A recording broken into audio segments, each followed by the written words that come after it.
Good morning everyone, this is Midulaj for Midslit. In this video, we are going to discuss what are the features of human language that makes difference from animal language. Let's go through the video. First feature of human language which makes difference from animal language is duality of patterning or duality of structure. Language displays two levels of patterning. It is made up of sounds and smaller formal units called phonemes, morphemes and words. നമുക്ക് ഭാഷയെ രണ്ട് ലെവലായിട്ട് നമുക്ക് structure ചെയ്യാൻ സാധിക്കും അല്ലെങ്കിൽ pattern ചെയ്യാൻ സാധിക്കും. അതിൽ ഒന്നാമത്തെ ലെവലാണ് ലെവൽ ഓഫ് ഫോണീംസ്. അതായത് നമുക്ക് ലാംഗ്വേജിനെ ചെറിയ യൂണിറ്റായിട്ട് കട്ട് ചെയ്യാൻ പറ്റും. നമുക്ക് വലിയൊരു പാരഗ്രാഫിനെ എന്ത് ചെയ്യാൻ പറ്റും, കുറേ സെൻറ്റൻസുകളായിട്ട് കട്ട് ചെയ്യാൻ പറ്റും. സെൻറ്റൻസുകളെ നമ്മൾ എന്ത് ചെയ്യുന്നു, വീണ്ടും വേർഡ്സായിട്ട് കട്ട് ചെയ്യാൻ പറ്റും. വേർഡ്സിനെ നമ്മൾ എന്ത് ചെയ്യും, മോർഫീമായിട്ട് കട്ട് ചെയ്യും. മോർഫീം എന്താണെന്ന് ഞാൻ കഴിഞ്ഞ വീഡിയോയിൽ പറഞ്ഞതാണ്, ഈ വീഡിയോയിൽ ഒന്നുകൂടി പറയാം. മോർഫീമിനെ നമ്മൾ വീണ്ടും കട്ട് ചെയ്ത് ഫോണീമാക്കും. അങ്ങനെ നമുക്ക് കട്ട് ചെയ്ത് ചെയ്യാൻ പറ്റുന്ന ഏറ്റവും ചെറിയ സൗണ്ട് യൂണിറ്റാണ് നമ്മൾ ഫോണീം എന്ന് പറയുന്നത്. So phoneme is the smallest distinctive sound unit in A language. Example: പ്, ബ്, ട്, മ്. Let's consider the word pen. So in the word pen, p, a, n, there are many phonemes. So p, b, t, m, k, ng, n. So ഇത്തരം കുറേ സൗണ്ടുകളുണ്ട്. So ഈ smallest distinctive sound യൂണിറ്റിനെയാണ് നമ്മൾ എന്ത് ചെയ്യുന്നത്, ഫോണീം എന്ന് പറയുന്നത്. So next morpheme. Morpheme is the smallest meaningful unit of sound. Smallest meaningful unit of sound. നമ്മൾ കട്ട് ചെയ്ത് വരുമ്പോൾ നമുക്ക് കിട്ടുന്ന ഏറ്റവും ചെറിയ unit. But this smallest units carries a meaning. ഇങ്ങനെ അർത്ഥം വരുന്ന ഏറ്റവും ചെറിയ യൂണിറ്റാണ് morpheme. Look at the word unsuccessfully. There are three morphemes. Un means no. Success, then fully. So there are three morphemes are there in the word unsuccessfully. So first feature of language is duality of structure. We can structure language into two level. We can pattern language into two level, that is level of sounds and level of memes or phonemes and morphemes. Clear? Next feature of language, recursiveness or creativity. Using a finite number of rules which are repeatedly used, a speaker can produce grammatical sentences never uttered before. This property of language is called recursiveness. എന്താ പറയുന്നത് നോക്കൂ. Using a finite number of rules. എണ്ണപ്പെട്ട കുറച്ച് നിയമങ്ങൾ ഉപയോഗിച്ചുകൊണ്ട് നമുക്ക് പുതിയ ഒരുപാട് വാക്കുകൾ, ഇതുവരെ മനുഷ്യൻ ഉപയോഗിച്ചിട്ടില്ലാത്ത പുതിയ ഒരുപാട് വാക്കുകളെ നമുക്ക് കണ്ടെത്താൻ സാധിക്കും. നമ്മൾ ചിന്തിച്ചാൽ മനസ്സിലാവും, പണ്ട് കമ്പ്യൂട്ടർ വരുന്നതിന് മുമ്പ് അങ്ങനെ ഒരു വേർഡ് നമ്മൾ കേട്ടിട്ടില്ല, കമ്പ്യൂട്ടർ എന്ന വേർഡ്.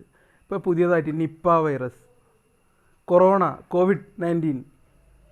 സോ മനുഷ്യന് കാലക്രമേണ പുതിയ വാക്കുകൾ അവൻ്റെ ഭാഷയിലോട്ട് കൂട്ടിച്ചേർക്കാൻ സാധിക്കും. നിലനിൽക്കുന്ന കുറച്ച് ഫൈനൈറ്റ് നമ്പർ ഓഫ് റൂൾസ് ഉപയോഗിച്ചുകൊണ്ട് എത്ര പുതിയ വാക്കുകളെ വേണമെങ്കിലും മനുഷ്യന് ഭാഷയിലോട്ട് ആഡ് ചെയ്യാൻ സാധിക്കും.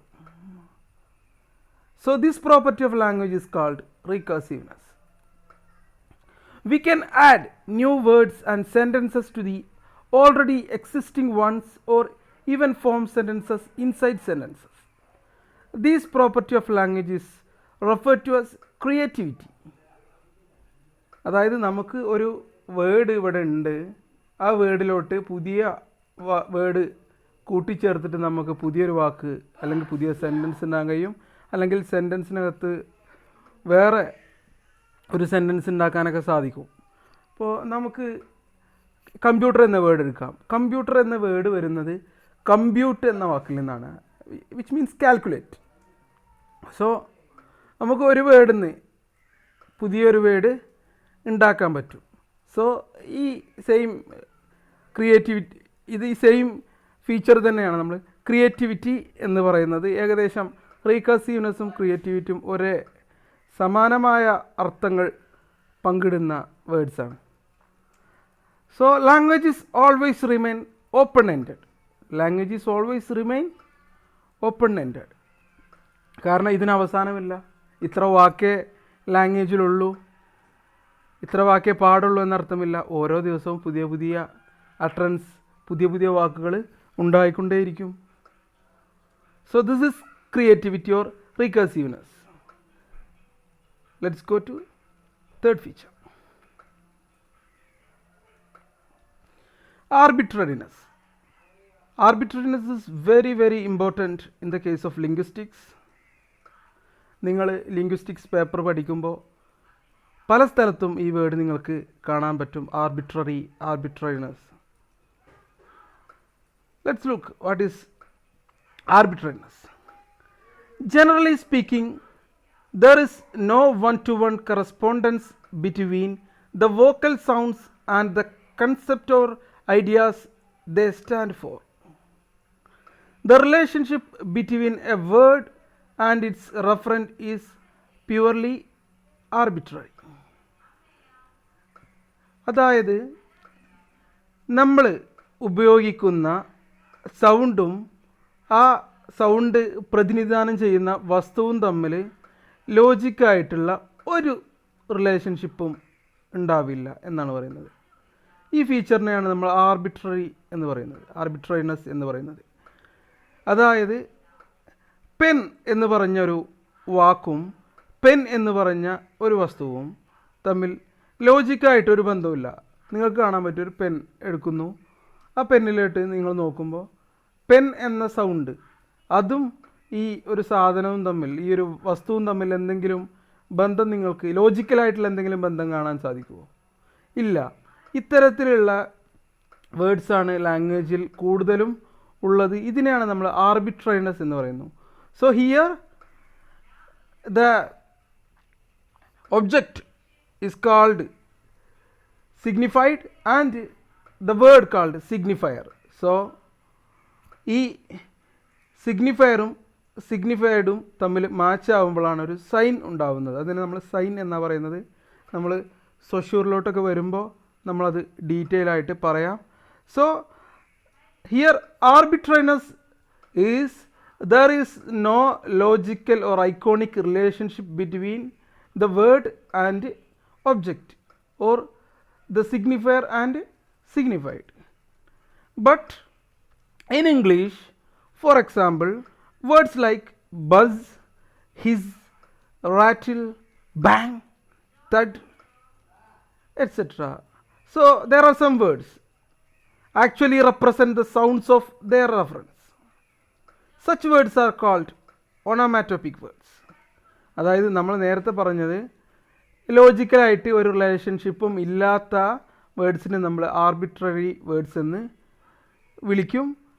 എന്നാൽ ലാംഗ്വേജിൽ ചുരുക്കം ചില വാക്കുകൾക്ക് ആ വേർഡും അതേപോലെ അതിൻ്റെ മീനിങ്ങും അല്ലെങ്കിൽ സിഗ്നിഫയറും സിഗ്നിഫൈഡും മാച്ച് ആവുന്ന കുറച്ച് വേർഡ്സ് ഉണ്ട്. അതിൻ്റെ എക്സാമ്പിളാണ് നമ്മളിവിടെ തന്നിട്ടുള്ളത്.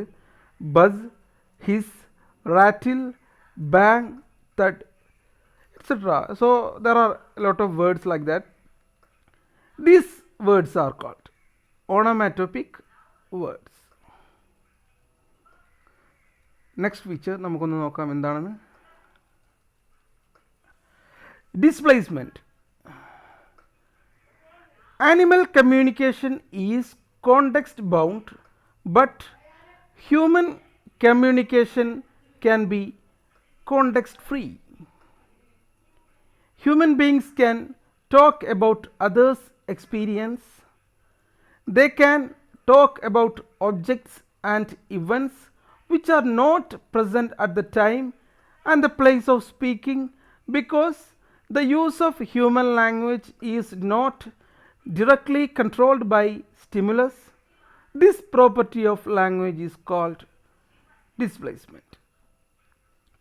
So, മനുഷ്യൻ സംസാരിക്കുന്നത് നമുക്ക് ഭാവിയെക്കുറിച്ച് നമുക്ക് സംസാരിക്കാൻ പറ്റും.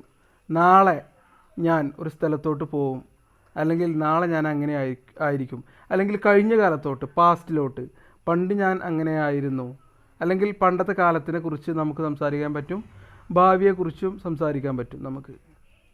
എന്നാൽ ആനിമൽസിൻ്റെ കേസിൽ അവർക്കിത് സാധ്യമല്ല. Because animal communication is context bounded. അവർക്ക് പ്രസൻറ്റിൽ എന്ത് സംഭവിക്കുന്നു, ആ കോണ്ടെക്സ്റ്റിൽ എന്ത് സംഭവിക്കുന്നു എന്നുള്ളതിനെക്കുറിച്ച് മാത്രമേ മൃഗങ്ങൾക്ക് സംസാരിക്കാൻ കഴിയൂ. എന്നാൽ അവർക്ക് അങ്ങനെ കമ്മ്യൂണിക്കേറ്റ് ചെയ്യാൻ സാധിക്കുകയുള്ളൂ. മനുഷ്യന് പക്ഷേ ഭാവിയെക്കുറിച്ച് സംസാരിക്കാൻ പറ്റും, ഭൂതകാലത്തെക്കുറിച്ച് സംസാരിക്കാൻ പറ്റും, അവിടെ ഇല്ലാത്ത, അവൻ്റെ കോണ്ടെക്സ്റ്റിൽ അപ്പം ഇല്ലാത്ത മറ്റൊന്നിനെക്കുറിച്ച് അവന് സംസാരിക്കാൻ കഴിയും. അങ്ങനെ this feature of human language is called displacement. This is very important. Next, transferability. Human language has two basic manifestations. One is speech and the other is writing. It is possible to write down spoken language and read aloud the written material. മനുഷ്യൻ്റെ ഭാഷയെ നമുക്ക് എന്ത് ചെയ്യാൻ പറ്റും, രണ്ട് തരത്തിൽ ചെയ്യാൻ പറ്റും. നമുക്ക് രണ്ട് തരത്തിൽ മാനിഫെസ്റ്റ് ചെയ്യാൻ പറ്റും. ഒന്നാമത്തേത് സ്പീച്ചാണ്. നമുക്ക് സംസാരിക്കാൻ കഴിയും, നമുക്ക് ഭാഷ ഉപയോഗിച്ച് സംസാരിക്കാൻ കഴിയും. അതേസമയം നമുക്ക് എഴുതാനും കഴിയും. വായിക്കാനും അല്ലെങ്കിൽ സംസാരിക്കാനും എഴുതാനും നമുക്ക് കഴിയും. ഹ്യൂമൻ ലാംഗ്വേജിൻ്റെ കേസിൽ വേറൊരു പോസിബിലിറ്റി കൂടിയുണ്ട്. We can write down the spoken language and read allowed the written material. നമ്മളെന്തെങ്കിലും എഴുതിയത് നമുക്ക് വായിക്കാനും പറ്റും, നമ്മളെന്തെങ്കിലും വായിച്ചിട്ടുള്ളത് നമുക്ക് കേട്ട് എഴുതാനും പറ്റും. ഇങ്ങനെ രണ്ട് തരത്തിൽ അങ്ങോട്ടും ഇങ്ങോട്ടും ഓവർലാപ്പ് ചെയ്തിട്ട് ചെയ്യാൻ പറ്റും. This property of language is referred to as transferability. ഇങ്ങനെ അങ്ങോട്ടും ഇങ്ങോട്ടും ട്രാൻസ്ഫർ ചെയ്യാൻ പറ്റും. റിട്ടൺ നിന്ന് സ്പോക്കൺ അല്ലെങ്കിൽ ഓറൽ ലാംഗ്വേജിലോട്ടും, ഓറൽ ഓർ സ്പോക്കൺ ലാംഗ്വേജിൽ നിന്ന് റിട്ടൺ ലാംഗ്വേജിലോട്ടും നമുക്ക് ലാംഗ്വേജിനെ ട്രാൻസ്ഫർ ചെയ്യാൻ പറ്റും. So this property of language referred to as transferability. Animal ലാംഗ്വേജിൻ്റെ കേസിൽ നമുക്കിതൊന്നും പറ്റില്ല. ഹ്യൂമൻ ലാംഗ്വേജിൻ്റെ കേസിൽ മാത്രമേ ഇത് പറ്റുകയുള്ളൂ. Next, reflexivity. Human beings have the ability to reflect on the way they create their communicative messages or to review how they work. Only humans are able to reflect on language and its use. This is nothing but humans can speak about their own language and how to reflect or how to do better thing with language. നമുക്ക് ഭാഷയെക്കുറിച്ച്, നമ്മുടെ ഭാഷയെക്കുറിച്ച് നമുക്ക് ഇപ്പോൾ ഞാൻ ചെയ്യുന്ന സാധനമാണത്. നമ്മളിപ്പോൾ ഭാഷയെക്കുറിച്ച് നമുക്ക് സംസാരിക്കാൻ പറ്റും. പിന്നെ ഭാഷ എങ്ങനെയാണ് ഉപയോഗിക്കുന്നത്, ഭാഷ അങ്ങനെ ചെയ്യാമോ അല്ലെങ്കിൽ ഇങ്ങനെ ചെയ്യാമോ, അത് കുറച്ചുകൂടെ മെച്ചപ്പെടുത്താം എന്നൊക്കെ നമുക്ക് ഭാഷയെക്കുറിച്ച് നമുക്ക് സ്വയം സംസാരിക്കാനും കമ്മ്യൂണിക്കേറ്റ് ചെയ്യാനും റിവ്യൂ ചെയ്യാനൊക്കെ സാധിക്കും. നമ്മുടെ ഭാഷയെക്കുറിച്ച് മനുഷ്യന് അങ്ങനെ ചെയ്യാൻ പറ്റും. എന്നാൽ A cat cannot give advice on its mewing. ഒരു പൂച്ചയ്ക്ക് അതിൻ്റെ മിയാവ് സൗണ്ട് നമ്മളെപ്പോഴും ഇങ്ങനെ മിയാവ് മിയാവ് പറഞ്ഞാൽ പോരാ. നമ്മൾ ഒരു ദിവസം പട്ടി കുരക്കണ പോലെ ബൗ ബൗ എന്ന് കുരക്കണം എന്ന് ഒരിക്കലും ഒരു പൂച്ചയ്ക്ക് മറ്റൊരു പൂച്ചയോട് കമ്മ്യൂണിക്കേറ്റ് ചെയ്യാൻ കഴിയില്ല. These property of human language is called reflexivity. It is nothing but we can reflect on our own language and its use. That is simple. Reflexivity is we can reflect on our own language and its use. That is reflexivity. Next one, cultural transmission. The process by which a language is passed on from one generation to the other generation. Human language is culturally transmits and animal language transmit through genetics. മനുഷ്യൻ്റെ ഭാഷ ഒരു സമൂഹത്തിൽ നിന്ന് അല്ലെങ്കിൽ ഒരു ജനറേഷനിൽ നിന്ന് മറ്റൊരു ജനറേഷനിലോട്ട് ഇങ്ങനെ പകർന്ന് പോയിക്കൊണ്ടേയിരിക്കും. പക്ഷേ മൃഗങ്ങളത് അങ്ങനെയല്ല, അവരത് ജനറ്റിക്സിലൂടെയാണ് ട്രാൻസ്ഫർ ആവുന്നത്, കൾച്ചറിലൂടെയല്ല. ഈ കൾച്ചർ എന്ന് പറയാൻ കാരണം, ഇപ്പോൾ നമുക്ക് എനിക്കൊരു കുഞ്ഞുണ്ടായി എന്ന് വിചാരിക്കുക. ഞാൻ ആ കുഞ്ഞിനെ ചെറിയ കുഞ്ഞായിരിക്കുമ്പോൾ തന്നെ ജപ്പാനിലോ ചൈനയിലോ കൊണ്ടുപോയിട്ട് കഴിഞ്ഞാൽ ആ കുട്ടി ചൈനീസ് അല്ലെങ്കിൽ ജാപ്പനീസ് ലാംഗ്വേജ് സംസാരിക്കും. അത് പഠിച്ചാവും അവൻ വളരുക, ആ ലാംഗ്വേജ് ആയിരിക്കും അവൻ സംസാരിക്കുക. അവൻ മലയാളം സംസാരിക്കാൻ കഴിയില്ല. എൻ്റെ കുഞ്ഞ്, ഞാൻ മലയാളിയായ ഒരു വ്യക്തിയുടെ കുഞ്ഞ് എന്ന നിലയിൽ മാത്രം അവന് ആ മലയാളം സംസാരിക്കാൻ കഴിയില്ല. കാരണം ലാംഗ്വേജ് അവൻ ആർജിച്ചെടുക്കുന്നത് അവൻ്റെ കൾച്ചറിൽ നിന്നാണ്. പക്ഷേ ആനിമൽസിൻ്റെ കാര്യം എടുക്കാം. ഒരു പൂച്ചയ്ക്ക് ഒരിക്കലും ഒരു പട്ടി കുരക്കുന്നത് പോലെ കുരയ്ക്കാൻ കഴിയില്ല. അവനെ പട്ടിയുടെ കൂട്ടത്ത് കൊണ്ടുപോയിട്ടു എന്ന് വിചാരിച്ചിട്ട് ഒരിക്കലും ഒരു പൂച്ചയ്ക്ക് പട്ടി കുരക്കുന്നവരെ കുരക്കുന്നത് പോലെ കുരയ്ക്കാൻ കഴിയില്ല. കാരണം ഇതാണ്, human language is culturally transmit. അവിടെ ഒരു കൾച്ചറൽ ട്രാൻസ്മിഷനാണ് നടക്കുന്നത്. അവിടെ ഒരു ജനറേഷനിൽ നിന്ന് മറ്റൊരു ജനറേഷനിലോട്ട് ലാംഗ്വേജ് പോകുന്നത് കൾച്ചറലി ട്രാൻസ്മിറ്റ് ആവുകയാണ് ചെയ്യുന്നത്. എന്നാൽ ആനിമൽ ലാംഗ്വേജിൻ്റെ കേസിൽ അതെന്ത് സംഭവിക്കുന്നു? ജനറ്റിക്കലി ട്രാൻസ്മിറ്റ് ആവുന്നു. So this is another feature of human language. So these are the 7 features of human language that makes difference from animal language.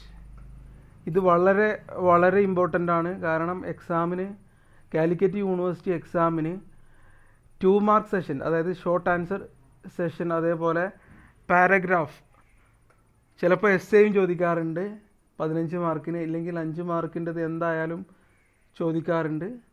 ഭൂരിഭാഗവും ഒരു 2 മാർക്കിൻ്റെ ഷോർട്ട് ആൻസർ ക്വസ്റ്റ്യൻസിൽ ഇതിൽ ചില ഫീച്ചേഴ്സൊക്കെ ചോദിക്കാറുണ്ട്. അല്ല എങ്കിൽ എസ് എ ക്വസ്റ്റ്യൻസിൽ what are the features of human language which makes difference from animal language എന്ന് പറഞ്ഞിട്ട്, അല്ലെങ്കിൽ human language versus animal language, ഏത് തരം ക്വസ്റ്റ്യനും ഇതിൽ നിന്ന് എക്സ്പെക്റ്റ് ചെയ്യാം. അതേപോലെ മൾട്ടിപ്പിൾ ചോയ്സ് ടൈപ്പും ഇതിൽ നിന്ന് എക്സ്പെക്റ്റ് ചെയ്യാൻ സാധിക്കും. സോ ഒരിക്കലും ഇത് സ്കിപ്പ് ചെയ്യരുത്. വളരെ ഇമ്പോർട്ടൻ്റ് ആയ ഒരു സെഷനാണ് 5ാം സെമസ്റ്റർ വിദ്യാർത്ഥികളുടെ ലാംഗ്വേജ് ആൻഡ് ലിംഗ്വിസ്റ്റിക് എന്ന പേപ്പറിലെ ഈ topic. So thank you for watching this video. Please subscribe this channel to watch more videos. Thank U.